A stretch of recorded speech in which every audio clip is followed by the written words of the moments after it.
My name is Olivia Hill. I'm 47 years old, and I was standing in a bridal suite at Rosewood Estate when my younger sister told a room full of bridesmaids that I was too broke to be her maid of honor. The words hit like a slap. "Let's be honest," Kendall said, laughing as she adjusted her veil in the mirror. "Olivia's amazing at organizing things, but she can't really afford to stand next to me. The dress alone costs more than she probably makes in a month." The other bridesmaids giggled nervously. I felt my face burn. Then the door opened. The venue manager walked in holding a leather folder, looked straight at me, smiled politely, and said, "Miss Hale, your final bill is ready for review." He handed the invoice to Kendall. Silence crashed over the room like a wave. "Thank you for listening to my story. I'd love to know where you're watching from. Drop a comment below. If this story resonated with you, please subscribe, like, and hit the bell so you never miss the next one. Every share helps these stories reach someone who needs to hear them. Let's keep the conversation going." Kendall stared at the paper in her hands, confusion flickering across her face. Then she laughed, sharp and forced. "There must be some mistake," she said, waving the invoice at the manager. "This has my sister's name on it." He nodded politely. "Yes, ma'am. Miss Olivia Hale is listed as the primary account holder for this event." The bridesmaids exchanged glances. Kendall's smile tightened. "That's impossible. Olivia doesn't have that kind of money." She turned to me, eyes narrowed. "What is this? Some kind of joke?" I didn't answer. My heart was pounding so hard I thought everyone could hear it. The manager cleared his throat. "Perhaps we should discuss this privately?" Kendall waved him off. "No. I want to know what's going on right now." I took a slow breath. "Let's talk later, Kendall." I walked toward the door. The venue manager followed me into the hallway, his footsteps quiet on the polished floor. Behind us, I could hear Kendall's voice rising, demanding answers from the bridesmaids like they had any to give. He caught up to me near the staircase. "Miss Hill, I apologize for the timing," he said softly. "Would you like me to revise the invoice presentation before the rehearsal dinner?" I shook my head. "No.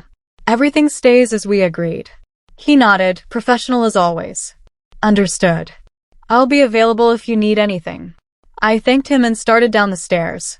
Behind me, I heard Kendall's heels clicking fast on the marble floor. "Olivia, stop." I turned.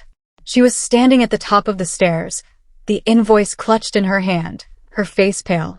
"Why does the venue answer to you?" I climbed back up 3 steps so we were closer to eye level. "Because I didn't just book the venue," I said quietly. "I underwrote it." Her eyes went wide. "What does that mean?" I'd been waiting years to say this out loud. "It means I invested in this property after the renovation 5 years ago. I'm a partial owner." Kendall's mouth opened, then closed. She looked at the invoice again, scanning the numbers. "You're lying." I shrugged. "You can believe what you want." She stepped closer, voice dropping to a hiss. "You expect me to believe you own part of Rosewood Estate? You." I met her eyes. "I don't expect you to believe anything. I expect you to enjoy your wedding." She stared at me for a long moment, then turned and stormed back toward the bridal suite, muttering something about verifying the truth. Growing up, Kendall was always the loud one. The sparkly one. The one who got attention just by walking into a room. I was quieter, steadier. The kind of kid who did homework without being asked and never made a fuss. Our parents loved us both, but Kendall got the spotlight. I got the sidelines. It didn't bother me much back then. I learned early that approval wasn't the same as success. Kendall chased praise. I chased goals. She got scholarships for cheerleading. I got jobs in finance. She married young and divorced fast. I stayed single and invested carefully. By the time I was 30, I had more money than anyone in my family knew. I liked it that way. Quiet wealth. No questions. No expectations. Until now. My phone buzzed in my pocket. A text from the venue manager. "We need to confirm tomorrow's payment schedule." I stepped outside onto the terrace to take the call. The manager's voice was calm and efficient. "Everything is set on our end," he said. "Your funds cleared this morning. The catering deposit posts tomorrow. Just wanted to confirm you're comfortable with the timeline." I leaned against the stone railing, looking out at the gardens below. I'm comfortable. Keep everything on schedule. There was a pause. And the bride? Should she remain unaware of the full arrangement? I thought about Kendall's face when she saw my name on that invoice. Let the truth surface naturally, I said. Don't hide it, but don't announce it either. He agreed and we ended the call. When I walked back inside, I found Kendall sitting on a velvet bench in the hallway, mascara smudged, shoulders shaking. She was crying. I sat down beside her, keeping a careful distance. What's wrong? She turned on me fast, eyes red and furious. You humiliated me on purpose. You wanted everyone to see me look stupid in front of my friends. I shook my head. That's not true. She stood up, pointing at me. You've always been jealous of me. Always. And now you're trying to steal my wedding. Bridesmaids started gathering in the hallway, drawn by the noise. Kendall's voice got louder. She's manipulating everyone. She wants attention. I stayed seated, hands folded in my lap. This isn't about attention, Kendall. Our mother appeared at the end of the hall, face tight with worry. She marched toward us. Olivia, what is going on? Her tone made it clear she already blamed me. Explain yourself. Now. I stood up slowly, meeting my mother's eyes. I helped pay for the wedding because I wanted to. Not to be thanked. Not to get credit. Just to help. Kendall cut me off. That's a lie. You did it to control everything. To make me look small. My mother's expression shifted, uncertain. Olivia, is this true? Did you really pay for all this? I nodded. Most of it, yes. Kendall's voice cracked. See? She's been manipulating us this whole time. She's always been jealous because I'm the pretty one, the successful one, the one people actually like. The words stung more than I expected. I looked at my mother, waiting for her to say something, to defend me. She didn't. She just looked between us, confused and uncomfortable. I picked up my purse. I think I should go. I walked away before anyone could stop me. The next morning, I woke up to 17 missed calls. Most were from Kendall. 2 were from my mother. I ignored them all and made coffee. My phone buzzed again. This time it was a text from Kendall. Fine. You win. I'll handle everything myself. I stared at the message, then set my phone down. If she wanted to take over, let her. Behind the scenes, though, the contracts still required my approval. The vendors had my contact information. The payment schedules ran through my accounts. She could pretend to be in charge all she wanted. The reality was different. An hour later, my email pinged. The caterer was asking about a menu change Kendall had requested. The note was polite but clear. Please confirm approval before we proceed. I approved it without comment. Over the next few days, Kendall threw herself into wedding planning with frantic energy. She fired the coordinator I'd hired and took over herself. She posted constantly on social media about how she was taking control of her big day. She seemed relieved, almost smug, like she'd finally put me in my place. But cracks started forming. The florist canceled a consultation with her, citing a scheduling conflict. The photographer asked for payment confirmation before the engagement shoot-reshoot. The cake designer requested written approval for design changes. Kendall didn't understand why everyone seemed so difficult suddenly. She called vendors, demanded answers, and got polite deflections. Nobody told her the truth. That every major decision still came back to me. That without my signature, nothing moved forward. She just knew things felt unstable. On a Thursday afternoon, someone knocked on my apartment door. I looked through the peephole and saw Kendall standing there, arms crossed, jaw tight. I opened the door. What do you want? She pushed past me into the living room. You're sabotaging my wedding. I closed the door and turned to face her. I'm not sabotaging anything. She spun around. Then why is everyone acting so weird? Why do they keep asking me for approvals I already gave? I stayed calm.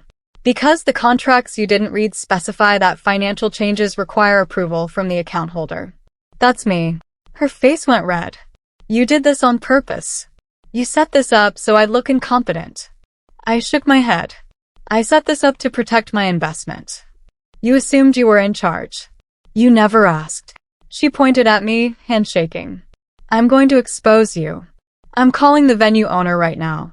She pulled out her phone and dialed, pacing my living room like a caged animal. I sat down on the couch and waited. Someone answered. Kendall's voice was sharp. "This is Kendall Hill. I need to speak with the owner about a billing issue." There was a pause. Then her face changed. She listened, nodding at first, then frowning. "I see," she said quietly. "Thank you."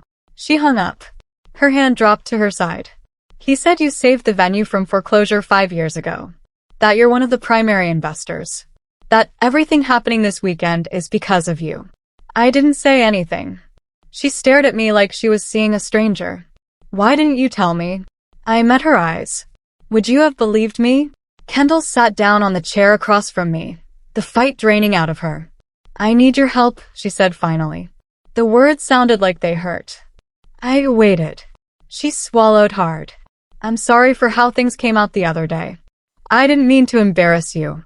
I noticed what she didn't say. She wasn't sorry for calling me broke. Just sorry for how it sounded. "Do you want me to step back in publicly?" I asked. She nodded quickly. "Yes. Please. I can't do this alone." I leaned back. "I'll support the wedding. But on my terms. I'm not your assistant. I'm not your coordinator. I'm a guest who happens to be covering costs. That's it." Her jaw tightened, but she nodded. "Fine." She left without saying thank you. The rehearsal dinner was held in Rosewood Estate's smaller ballroom. 50 guests, white tablecloths, candlelight reflecting off crystal glasses. I arrived alone, wearing a simple navy dress. The moment I walked in, I felt eyes on me. Whispers followed me to my seat. The venue staff treated me differently than the other guests. The manager greeted me by name. A server asked if my usual table preference was acceptable. Kendall watched from across the room, her smile frozen in place. She looked small suddenly, even in her designer dress. During dinner, the venue manager approached our family table with the final invoice summary. He addressed me directly. "Miss Hill, everything is settled as discussed. Would you like the receipt now or after the ceremony?" The table went silent. Kendall's fork clattered onto her plate. My mother looked between me and the manager, confused. "Olivia, what is he talking about?" Before I could answer, my Aunt Brenda leaned forward. "Wait, did you pay for all this?" I met her eyes. "Yes." The word hung in the air. My cousin Stella's mouth fell open. My Uncle Howard set down his wine glass. Kendall's face went pale. Brenda whistled low. "The whole thing?" I nodded. "Venue, catering, flowers, photography. Most of it." My mother's hand flew to her chest. "Olivia, why didn't you say anything?" I looked at Kendall. I tried. I was told I was too broke to stand next to the bride. The table erupted. People talking over each other, asking questions, turning to Kendall for answers she didn't have. She stood up abruptly, chair scraping back. "Olivia, can I talk to you?" Her voice shook. "Alone." We walked out to the terrace, the same one where I'd taken the manager's call days earlier. The night air was cool. Music from the rehearsal, dinner drifted through the open doors behind us. Kendall leaned against the railing, her back to me. "Everyone's going to think I'm a terrible person." I didn't argue. She turned around, eyes wet. "Please don't say anything else at the wedding. Please. I'm begging you." I studied her face. "I'm not here to ruin anything, Kendall. I already proved my point." She wiped her eyes with the back of her hand. "Then why did you let it come out like this?" I crossed my arms. "Because you needed to see that your assumptions about me were wrong. You've spent our whole lives thinking I was less than you. Smaller. Quieter. Broker. And you never once asked if that was true." She looked away. "I know." We stood there in silence. Finally, I said, "Let's just get through tomorrow." The wedding day arrived with perfect weather. Clear skies, soft breeze, 72 degrees. I got ready alone in my hotel room, slipping into the pale gold dress I'd bought months ago. It wasn't a bridesmaid dress. Kendall had quietly removed me from that lineup after our first argument. I didn't mind. I drove to Rosewood Estate and parked in the guest lot. Inside, the ceremony space looked like something out of a magazine. White roses everywhere. Silk draping the chairs. A string quartet tuning their instruments near the altar. I found my seat in the third row right side, family section. I sat down and watched people filter in. Kendall's friends, her fiancé's family, distant relatives I hadn't seen in years. Nobody bothered me. I preferred it that way. The ceremony started on time. Kendall looked beautiful walking down the aisle. I'd never tell her, but I felt proud watching her. Not because of the dress or the flowers or the venue. Just because she was my sister, and she was happy. The vows were traditional. The kiss was sweet. People clapped.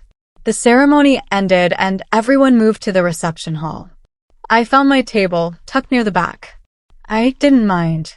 I wasn't here for attention. Dinner was served. Toasts began. Kendall's maid of honor, a college friend named Beth, gave a tearful speech about friendship and loyalty. The best man told jokes that made everyone laugh. Then Kendall's fiancé Owen stood up. I want to thank everyone who made this day possible, he said, his voice steady and warm. Then he paused. Especially those who went above and beyond. The venue owner, Mr. Calloway, stood up from a table near the front. He was a tall man in his 60s, silver hair, kind eyes. If I may, he said, his voice carrying across the room. I'd like to acknowledge someone whose generosity made this celebration possible. My stomach dropped. He looked directly at me. Olivia Hale not only supported this wedding financially, but 5 years ago, she saved Rosewood Estate from closing. Without her investment and vision, none of us would be here tonight. The room erupted in applause. People turned in their seats, craning to see me. I felt my face burn. Kendall stood frozen at the head table, champagne glass halfway to her lips, her smile cracking at the edges. Owen looked confused. My mother's hand covered her mouth. The applause continued. I raised my hand slightly, acknowledging it, then sat back down. I didn't smile. I didn't stand. I just let it pass. After the speeches, after the cake cutting, after the first dance, Kendall found me standing near the garden entrance. She looked exhausted. Her makeup was still perfect, but her eyes were tired. Can we talk? She asked quietly. I nodded. We walked into the garden, away from the music and lights. She stopped near a stone fountain, wrapping her arms around herself despite the warm night. I've been threatened by you my whole life, she said suddenly. I blinked. What? She turned to face me. You were always smarter, calmer, better with money, better at planning. I couldn't compete with that, so I told myself I had other things. I was prettier, more social, more fun, and I convinced myself that meant I was better. Her voice cracked. But I'm not, am I? I stepped closer. Kendall, we're not in competition. She laughed bitterly. Aren't we? Haven't we always been? I shook my head. Only in your mind. I never wanted what you had. I just wanted you to see me. She looked down at her hands. I see you now. I took a slow breath. Good. Then here's what happens next. I forgive you for what you said. But respect isn't optional anymore. I won't shrink to make you comfortable. I won't hide what I've built just because it makes you feel small. If you can accept that, we move forward. If you can't, then we stay distant. She looked up, tears spilling over. I can accept it. I reached out and squeezed her hand once.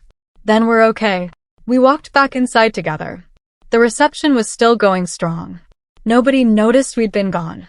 Over the next few days, family members reached out. My mother called, apologizing for not defending me in the bridal suite. My Uncle Howard sent a long email about how he'd always suspected I was doing well but never knew how well. My cousin Stella texted asking for financial advice. Even my Aunt Brenda, who'd barely spoken to me in years, called to say she was proud of me. Kendall watched it happen from the sidelines. I saw her at Sunday brunch, the day after the wedding.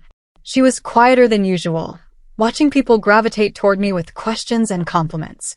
For once, she wasn't the center of attention. And for once, she didn't fight it. She just sat there, humbled and small. Later, as people were leaving, she pulled me aside. Can I ask you for one more favor? I crossed my arms. What kind of favor? She hesitated. Owen and I are looking at houses. I was wondering if you could help us with the financial planning. You know, budgets and mortgages and stuff. I studied her face. She looked genuinely hopeful, almost vulnerable. I shook my head slowly. No. Her face fell. Why not? I kept my voice gentle. Because I've done enough. I gave you a wedding. I covered costs you couldn't afford. I protected you from embarrassment when I could have made things so much worse. But I'm not your safety net, Kendall. You need to build your own life now. She bit her lip. I understand. I softened slightly. If you want advice, I'll give it. But I'm not managing your finances or fixing your problems. You're an adult. Act like one. She nodded slowly. Okay, that's fair. We hugged briefly. Then I left. Driving home that evening, I felt lighter. Not victorious exactly. Just validated. I'd spent years being underestimated by my own family. Years being dismissed, overlooked, reduced to the quiet sister who didn't matter much. And I never fought back because I didn't need to. I knew my worth. I didn't need their approval. But watching the truth finally surface, watching them realize who I actually was, felt like breathing after holding my breath for decades. I didn't gloat. I didn't rub it in. I just stood still while reality caught up. My phone buzzed as I pulled into my driveway. A text from Kendall. I almost didn't open it. But curiosity won. The message was short. I'm sorry for who I was to you. Thank you for being better than me. I stared at the words for a long moment. Then I typed back, you're welcome. A month has passed since the wedding. Life returned to normal, or something close to it. I went back to work, back to my routines, back to my quiet life. Kendall and Owen moved into a small apartment across town. She's learning to budget, learning to manage money, learning to stand on her own. We talk occasionally. Short texts mostly. But the dynamic has shifted. She doesn't dismiss me anymore. Doesn't mock me. Doesn't assume I'm less than her. And I don't resent her the way I used to. I've let that go. Because I realized something standing in that bridal suite, watching the venue manager hand her my bill. I didn't need revenge. I just needed to stop hiding. They called me too broke because they never bothered to ask who I really was. And the moment they found out, everything changed. Not because I demanded it. Because the truth always wins. It just takes its time.